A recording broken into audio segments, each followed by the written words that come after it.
So I'm officially done planning for the upcoming school year, and one of the first things that I wanted to show you guys before I make a few videos on kind of how I did all my planning is kind of like the schedules that we have used over the years, as well as the schedules that we kind of created for this upcoming year. So for our first year of homeschool, we actually did, I believe it was like preschool. It was like a mixture of preschool year 1 and preschool year 2, just because there was things that I kind of wanted to like catch up with my little one. But that year it was like my first time doing anything, so I don't have an actual schedule. It was a lot of like DIY, and it wasn't until like the second year when I homeschooled 7th grade as well as pre-K that we actually had some kind of structure. Now this is a schedule that we kind of had for my 7th grader for our second year of homeschooling. Everything was pretty much religious for both my 7th grader as well as my pre-kindergartner. It wasn't until our 3rd year of homeschooling that we actually went with like secular curriculum. Now this is the schedule that we had for pre-kindergarten.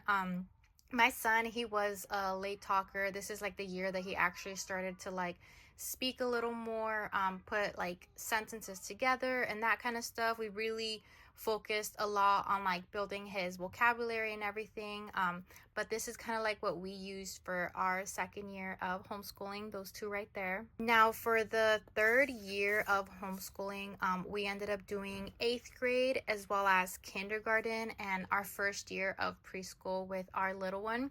This year we went with everything secular, especially because we ended up using a charter school, which meant we couldn't purchase religious material with our charter school funds. Now for kindergarten, this is kind of like how the schedule looked like for us. Again, it was like my first time kind of like trying to put actual curriculum together versus just like anything that's like playful and gentle, and I feel like we did get a good like mix of everything. We also went with like a literature based approach for him, and good thing because I did not know our family was gonna fall in love with books like the way we did. And then for the first year of preschool for my little one, this is kind of like what it looked like. Our first year of preschool, our daughter actually started at 2.5 years old.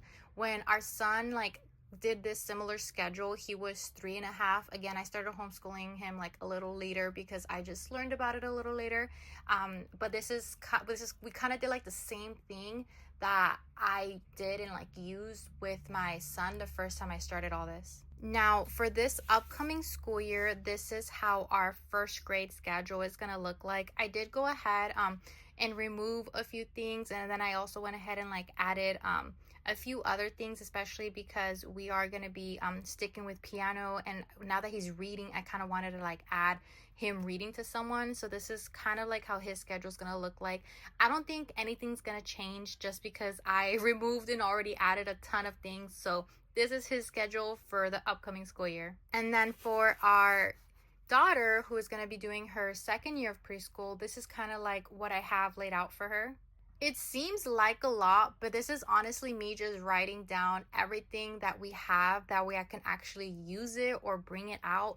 I know day to day things are going to change. She might be wanting to do some things, she's not, but when she's like more than willing to be part of an activity, I know exactly what I can pull out, exactly what I can give her, and then I am going to be like check marking this throughout the week. So if she like didn't have access to something a day or two ago, she can definitely go ahead and do it the days that she's like interested in everything.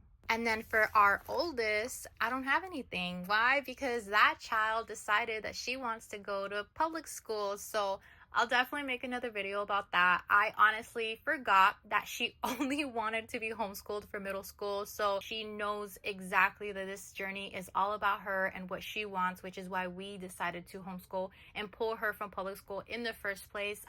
And the cool thing about this is that our charter school actually lets you rejoin up until 10th grade, so she can like test out public school for like the first year, which is going to be what, her freshman year. And then if she doesn't end up liking it, or she wants to get pulled for one reason or another, we can pull her, re-enroll her in our charter school, and she's good to go.